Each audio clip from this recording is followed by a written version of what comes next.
Hello guys! Welcome to One Block Adventure 2. So for this video, goals natin ay gumawa ng mob spawner, villager, small pond, armor set, and go to nether.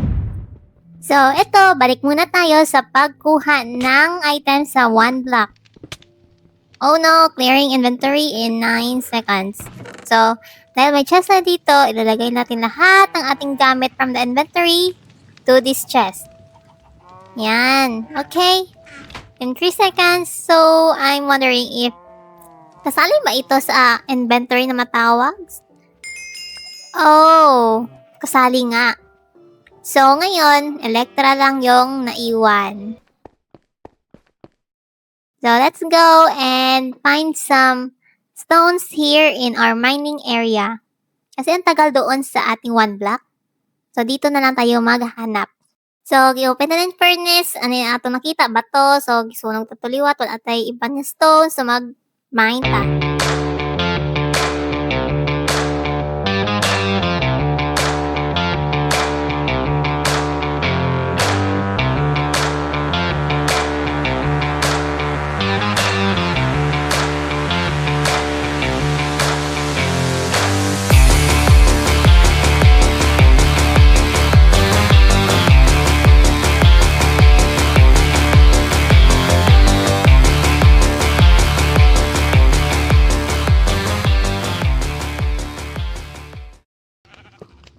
So, kanina, naghanap na nakuha ng iron ingot. So, nakaima na black kag i-power na nato ni ato ang beacon. So, ang akong gipili kay ning haste. Pagkatapos na, nag-enchant ko ng akong diamond pickaxe. So, ako ang makuha kay Unbreaking 3 Rajod. So, ani, na ang ato ang goal for this video is gumawa ng mob spawner. So, kanina gibutang ko ang 4 ka buok nga hopper. Tapos ilalom kay chest. Tapos, imuan ko na sang wall. After sina, itest ako ano kalalom. Okay, sakto ra. Kani, tapusin na to ang uban na part. So, basi mamangkot ka mo. Baka magtanong kayo. Nagtatagalog ako sa umpisa tapos nag-iba naman ang dialect. Kasi guys, hindi ako ganun ka-fluent sa Tagalog o Filipino. Tapos madagdagan, tawag niyan masagulan o Bisaya kag Ilonggo. So, naglibog na ko. Unsaon ako pag storya. So, kanay, kikuman ko na ako ang flooring. Kag gibutan ko mga trapdoors para natay access kung mapuno na sang tubig ning kanal. Iana na siya. Kaya di man mahulog ang mga zombies and other mobs. Tapos, i-close ko. Dapat whole block of stones para dulom. Okay na. Kag magbutan ta sa slab para meron din silang area kung saan na sila mag-spawn. Dulom na. So, kana, itry ta kung effective siya sa ilalom. So, naana tayo zombies diri sa ilalom. So, effective ang ato ang spawner.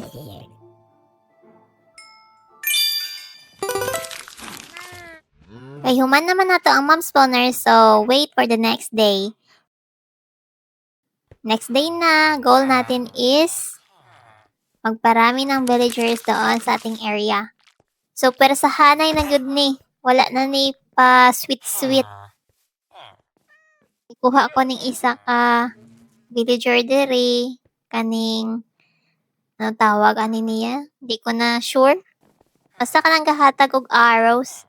So, say goodbye to your fellas. So, kay dugay kaayo min naabot, so gi-fast forward ko ni. So, kung tanghali na ko nakaadto dito, so gabi may mag-abot. So, ganyan lang. Paddle-paddle lang.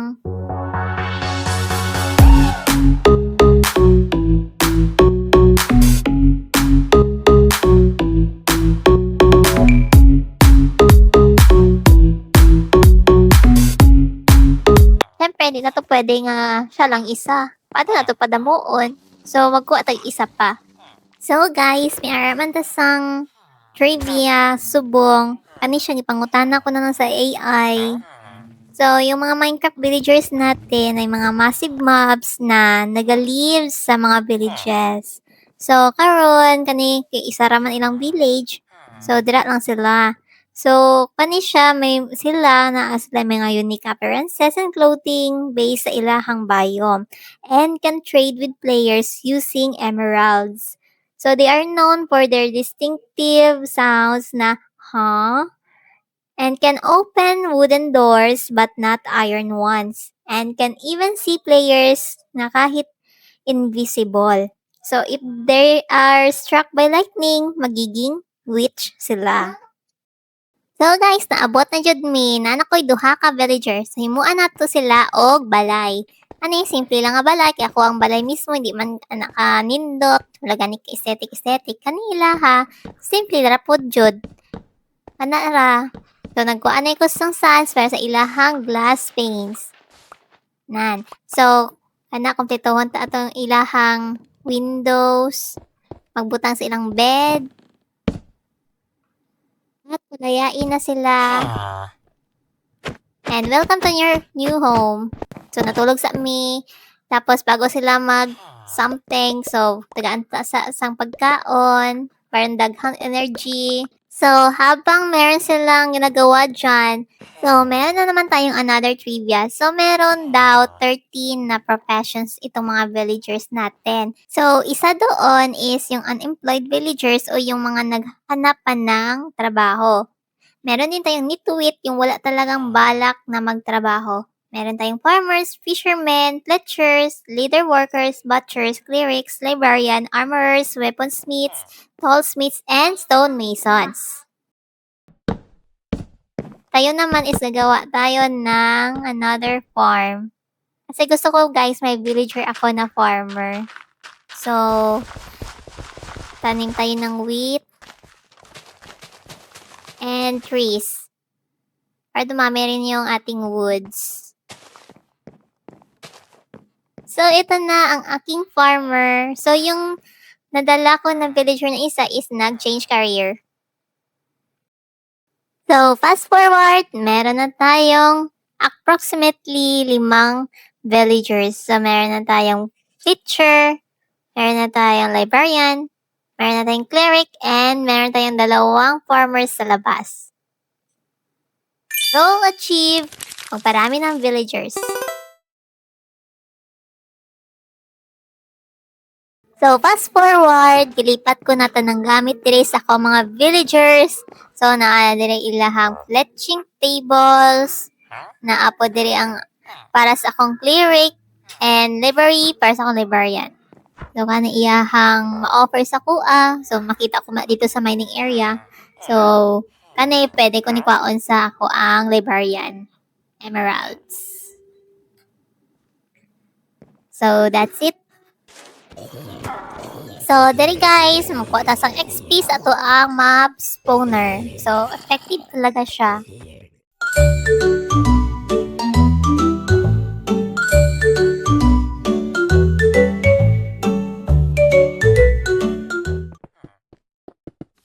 So, third goal natin ay gumawa ng pond. Small pond para maka-fishing tayo.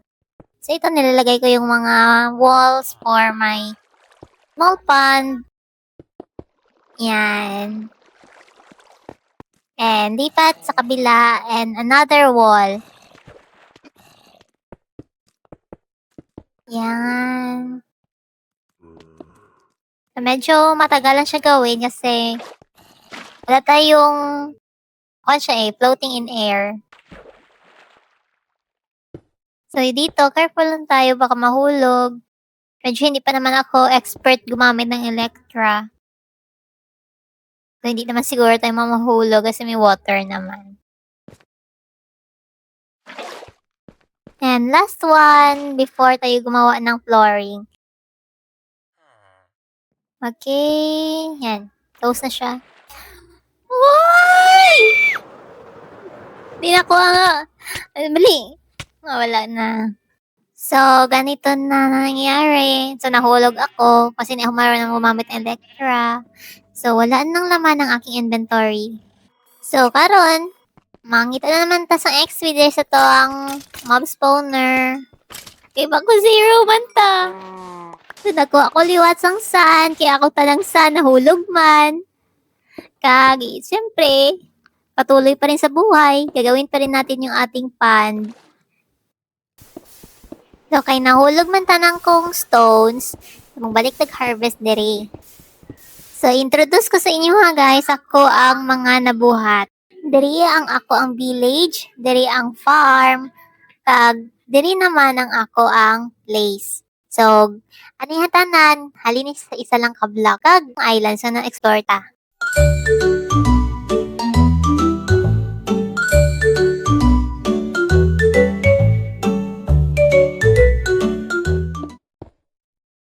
So, gituloy na ang flooring sa to ang small na pond. So, gibutaan ko na siya sang tubig. So, puno na to ni siya hasta dira sa taas. Saka na lang ato ang buhaton. Consistent na nga pag-pour og water. And maglagay tayo ng mga coral reefs. And syempre, gawa tayo ng fishing rod para makakuha tayo ng items. So, ang first item natin ay book. So, nanghuli kong isda para ipakaon sa ako ang mga cats diri nga nag-spawn lang sa village. So, hindi na tong iring. Nahulog siya. Ayun. So, kaniya nga to ang magiging first pet. So, budlay kayo siya Ato, pwede na daw siya ma-reach. Okay, in love na po siya sa akin. So, meron na tayong isang pet. And another. So, para lumami sila. Another cat. Ang cute-cute ng aking cat. Mana sa father. So, nagtataka ako guys, parang nawawala yung aking mga farmers. Nag-change career na ba yung mga farmers ko? Wala na talaga akong farmer. So, ito naman another baby. Hello! Hello guys! Wait, Miming, ba't ka nandyan? Hello guys! Ito, piniflex ko yung mga tanim ko. Tita. So, meron akong carrots, meron rin ako potatoes and wheat. So, doon sa likod, meron ding trees na hindi pa lumalaki. So, fourth goal natin is armor set. So, dito, magmamine ulit tayo para kumuha ng iba't ibang uri ng ores. Dahil meron doong Enderman, so, dapat tsugiin muna siya. Kasi, hindi kasi kaya na mag-mine tapos merong sumusunod sa likod mo. So, nilure ko siya, tiningnan, at saka yan. Pupunta yan siya kusa sa iyo kasi ayaw niyang tinitingnan siya. Ewan ko ba? So, ayan. 3 blocks lang. Tapos, pwede mo na siyang tsugiin. So, dito, patuloy tayo sa pagmimina. And, ito, tambay tayo sa furnace and mag-wait na ma-melt lahat ng ores na nasa furnace. La la la la la la la. So, para makatipid tayo sa coal and charcoal, so dito tayo magluluto ng ating beef steak sa campfire. Campfire. Parang nabulol ako doon. So, yummy. So, mag-collect po tayo ng XPs dito sa mob spawner. At syempre, pwede din dito sa ating fish pond. So, dito sa fish pond, marami ka ding makukuha maliban sa isda. May iba't ibang uri ng materials. Last time nga, nakakuha rin ako ng book, diba? So, eto, nakakuha ako ng fish. Habang hinihintay na dumabi yung sa mob spawner ko. At ito, harvesting na tayo sa mob spawner. So, balik tayo sa fishing kasi mag-reload man yung mob spawner. So, kailangan ko maka 33 na XP.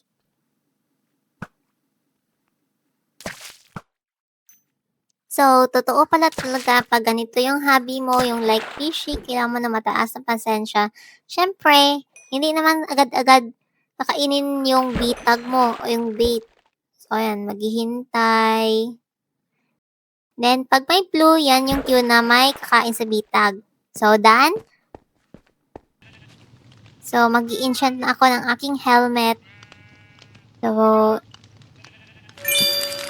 achieve goals, complete set of armor. Kasi ito na lang yung kulang. Tada! Hindi yan diamond lahat ha. So, ito. Nilagay ko ng loyalty yung aking trident. So, i-try natin dun sa labas. Sabi, pag may loyalty, so, imbes na doon lang yung trident mo, so, babalikin siya sa iyo. Like, ito. Titirahin ko yung alpaca. So, bumalik nga dahil may loyalty yung trident. So, hindi ko na siya kailangan pulutin pa. So, kusa na siyang babalik. Sana all. Pani tanan pod may ara isang loyalty, no? Para kusang babalik. Ay, pero sa tinuod lang, mas okay yun ang loyal. So, ayan. So, nag-enchantin ako ng aking sword. Nilagyan ko siya ng other life. And try natin itong book. So, dalawa lang yung makukuha niya sa limang powers. So, i-try natin yung ibang like itong pickaxe. So, dalawa lang. So, parang hindi naman worth it na dalawa lang. Ganito ba talaga yan? So, pangalanan ko itong sword ng name ng aking hobby. That is Wewe Sharpness 5. So, let's go to the Netherworld. So, meron akong ditong lighter. Ano tawag dito? Iron and steel. Para buksan yung portal. So, tingin-tingin, baka may zombie. And, parang hihigupin man ako sa sound effect nito ay. So, check ang goal number 5. So, makakapunta na ako ng Nether. So, let's go. Kakahilo naman ito ay. Here lang tayo. See you on the third adventure.